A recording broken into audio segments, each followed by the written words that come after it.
Hello అండి. Good morning. ఇది చూస్తున్నారు కదండీ! నిన్న ఒక పేషెంట్ బైక్ నుంచి స్కిడ్ అయి పడిపోయాడు. సో, అతనికి హ్యూమరస్ బోన్ అంటే ఇది ఆహ్, మన భుజం ఉంటుంది కదండీ! భుజం కింద ఎముక ఉంటది కదండీ!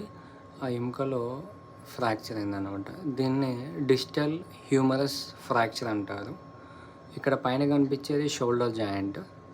ఇక్కడ కింద కనిపించేది ఎల్బో జాయింట్ అండి. సో, దీన్ని హ్యూమరస్ బోన్ అంటారు. హ్యూమరస్‌లో ఇది ప్రాక్సిమల్, ఇది మీడియల్ అంటే మధ్యన, ఇది పైన, కింద అంటే డిస్టల్ అంటారండి. సో, తనకి డిస్టల్ హ్యూమరస్ ఫ్రాక్చర్ ఉంది.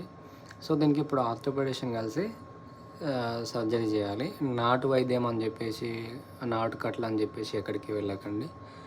సో, ఆర్థోపెడిషన్ కలిస్తే they will give you better treatment.